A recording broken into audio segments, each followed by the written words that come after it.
Hey everyone, main content पे आने से पहले मैं आपसे माफ़ी मांगना चाहता हूँ क्योंकि मैं इधर कंसिस्टेंट नहीं हूँ। और कारण ये है कंसिस्टेंट नहीं होने का है कि अभी हम घर से ज़्यादा निकल रहे तो हैं नहीं, तो अब घर से निकलेंगे नहीं तो वीडियो बनाएंगे कहाँ से। लेकिन ट्राई ज़रूर करेंगे कि हफ्ता में कम से कम 1 या 2 वीडियो तो ज़रूर लाएँ। तो उसी के बारे में करते करते इंटरनेट पे सर्फिंग करने के दौरान हमको बैंक का एक फैसिलिटी के बारे में पता चला, तो ये वीडियो उसी के बारे में है।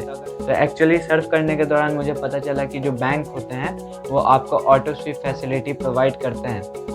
तो इस ऑटो स्विप फैसिलिटी को जानने से पहले आप जान लीजिए कि ये जनरली उन लोगों के लिए ठीक है जो एफडी तो खुलाना चाहते हैं लेकिन उनका ट्रांजैक्शंस होते रहता है और लिक्विडिटी नहीं फील कर पाते हैं एफडी में, तो उनके लिए ये फैसिलिटी ज़्यादा अच्छा है।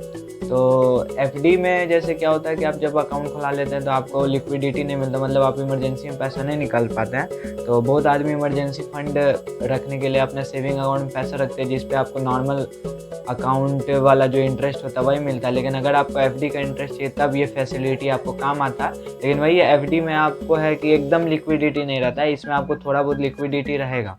तो जानते हैं ऑटो स्विप फैसिलिटी के बारे में, और आज हम जा रहे हैं अपने एक पुराने अकाउंट में ऑटो स्विप फैसिलिटी ऐड करने। तब हम उसका रियल टाइम एक्सपीरियंस लेके बताएंगे आपको कि आखिर क्या है।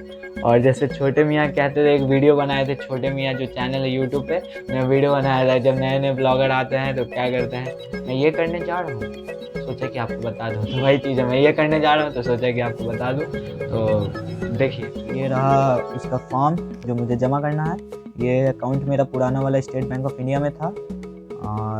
एक्चुअली मेरा अकाउंट नहीं है, पापा का अकाउंट है और उनको ही करना था, तो उन्हीं के लिए मैंने देखा है। तो ये देखिए, ऐसा कुछ फॉर्म है। और ये मैंने जो आर्टिकल देखा, तो जनरली एसबीआई जो है वो आपको फ्लेक्सी फिक्स डिपॉजिट या फिर एसबीआई का जो अकाउंट होता है उसको हम लोग कहते हैं सेविंग अकाउंट प्लस। तो इसमें क्या होता है, हम लोग जो है ना मॉड जो होता है, मॉड मल्टी ऑप्शन डिपॉजिट जो होता है, उसमें एज ए एफडी पैसा को क्या करता है ऑटोमेटिक ट्रांसफ़र कर देता है। एचडीएफसी बैंक और जितना भी अदर काइंड ऑफ बैंक होता है, आईसीआईसीआई बैंक और ये सब टाइप का जितना भी होता है, ये लोग भी प्रोवाइड कराते हैं। और आपको ऑटो स्विप से क्या होता है कि जब आपके अकाउंट में एक थ्रेशोल्ड, मतलब मान लीजिए 25,000 रुपये आपका अकाउंट में थ्रेशोल्ड है, तो जब भी 25,000 से ऊपर जाएगा तो 10,000 रुपया 1,000 के मल्टीपल में जाके एक एफडी क्रिएट हो जाए। जितना भी सरप्लस रहे, अगर मिनिमम 10,000 होना चाहिए, 1,000 के मल्टीपल में होना चाहिए। मतलब अगर आपके पास 25,000 है, तब आपका जब 35,000 हो जाएगा तो 10,000 रुपये का एक एफडी बन जाएगा। और मान लीजिए आपका 40 हो जाएगा तो 40 का भी बन जाएगा। कम से कम 10,000 होना चाहिए और उससे ज़्यादा होता है। तो आपको इस दिन के हिसाब से, ये तो 2018 का है, नया इंटरेस्ट रेट काफ़ी कम है, तो इस दिन के हिसाब से मिलेगा। तो जैसे कि आप देख सकते हैं यहाँ पे इसके कुछ फीचर्स के बारे में दिया गया है, फ्लेक्सी फिक्स डिपॉजिट। आपको इसके बारे में आपको आर्टिकल मैं डिस्क्रिप्शन में दे दूंगा। जैसे आप यहाँ पे देख रहे होंगे, मिनिमम पीरियड ऑफ डिपॉजिट 1 साल का होता है और मैक्सिमम 5 साल का। मिनिमम मॉड क्रिएट करने के लिए आपको 10,000 रुपये चाहिए, मतलब 11,000 भी होगा तो आपका एक एफडी बन जाएगा। और रेट ऑफ इंटरेस्ट जैसा बना हुआ है, और टैक्स डिडक्शन भी होगा, नॉमिनेशन भी अवेलेबल होगी। और साथ ही साथ जब मॉड टूटेगा तो जो पेनाल्टी लगता है, पेनाल्टी ज़्यादा नहीं, 0.5% या 1% के अराउंड होता है जो आपको इंटरेस्ट मिलने वाला है उस पर। तो जो आदमी ज़्यादा ट्रांजैक्शन करते हैं उनके लिए ये ठीक नहीं है। ये अकाउंट उनके लिए बेहतर है जो कुछ अपना इमरजेंसी फंड रखना चाहते हैं, तो सेविंग अकाउंट में रखेंगे तो उनको तो 2-3% का ही इंटरेस्ट मिलेगा। तो उससे अच्छा है कि इसमें करेंगे। तो इसमें क्या होगा, आपका जो सरप्लस अमाउंट होगा उसका एक एफडी बन जाएगा जो कि हाईली लिक्विड होता है, मतलब आपको जब भी ज़रूरत पड़े तो आप उसको निकाल सकते हैं। और यही उसका डिटेल है, देखिए 10,000 रुपया, मतलब कम से कम आपके अकाउंट में 35,000 रुपये होना चाहिए। और ये है उसका फॉर्म जिसको भरना है। यहाँ पे देखिए आपको 2 ऑप्शन दिख रहा होगा, लास्ट इन फर्स्ट आउट और फर्स्ट इन फर्स्ट आउट। तो लास्ट इन फर्स्ट आउट जो होता है उसमें क्या होता है, लास्ट वाला एफडी टूटता है, तो वो उसके लिए अच्छा है जो आपको बहुत कम ट्रांजेक्शन्स करते हैं, मतलब उनको मान लीजिए 6 महीना में इमरजेंसी होता है वो पैसे निकाले, तो उनके लिए अच्छा है। क्योंकि जो पहला एफडी होता है वो आपको नहीं टूटता है, लास्ट वाला एफडी पहले टूटता है। तो जो लास्ट वाला एफडी पहले टूटेगा, तो पहला वाला एफडी पे आपको ज़्यादा लंबा समय मिलेगा, इसलिए उस पर इंटरेस्ट मिल जाएगा। और दूसरा जो है फर्स्ट इन फर्स्ट आउट, तो फर्स्ट इन फर्स्ट आउट में क्या होता है, जो बेटर होता है, जो 10-15 दिन में जो फ्रीक्वेंट ट्रांजेक्शन करते हैं, मान लीजिए महीना में 1 बार ट्रांजेक्शन करते हैं, तो उनके लिए फर्स्ट इन फर्स्ट आउट वाला ऑप्शन अच्छा होता है। क्योंकि पहला जो एफडी बनता है वो कम ही दिन का बना तो वो टूट जाता है, बाकी जो बाद वाला है तो बात करती है। तो ऑटो स्विप फैसिलिटी जो इमरजेंसी फंड रखते हैं उनके लिए बढ़िया है, और बढ़िया किन के लिए नहीं, जिनको नहीं करवाना चाहिए, जो मतलब अपना अकाउंट में है ना एक्स्ट्रा मनी नहीं रखते हैं।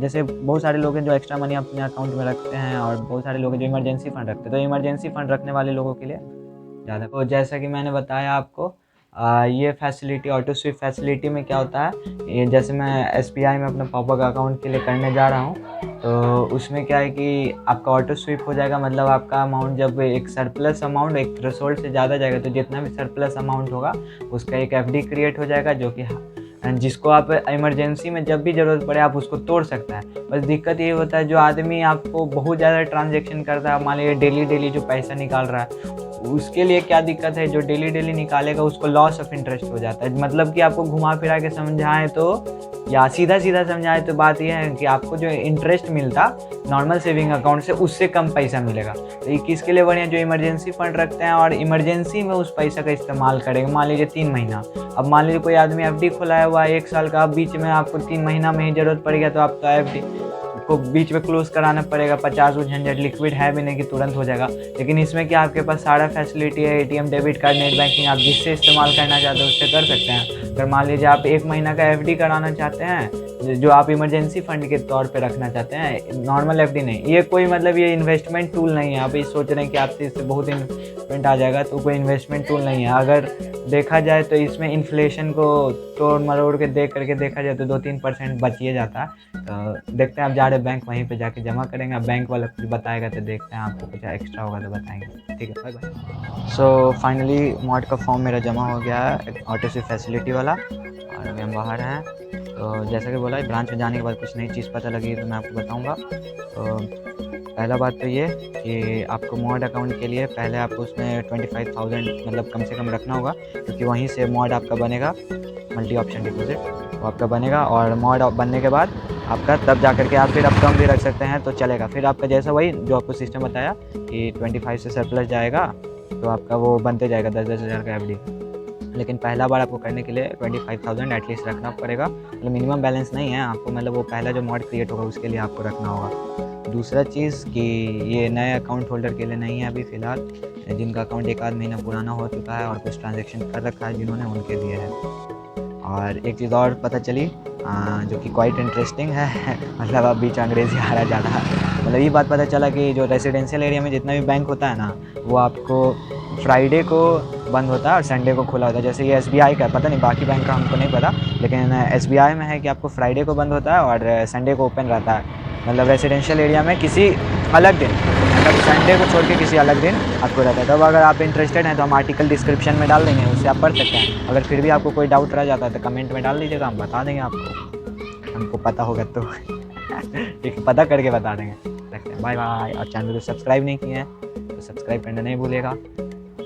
और जैसे जैसे सीखते रहेंगे, सिखाते रहेंगे, ताकि अभी सिखाने तो आता नहीं है, लेकिन सीखते सिखाते रहेंगे और इसी के साथ खुद भी सीख जाएंगे कैसे सिखाना है। तब तक फ़िलहाल के लिए कम से कम जो इम्पोर्टेंट है या कुछ अलग पॉइंट है वो आपके नज़र में लाना ज़रूरी था, इसीलिए बाय बाय।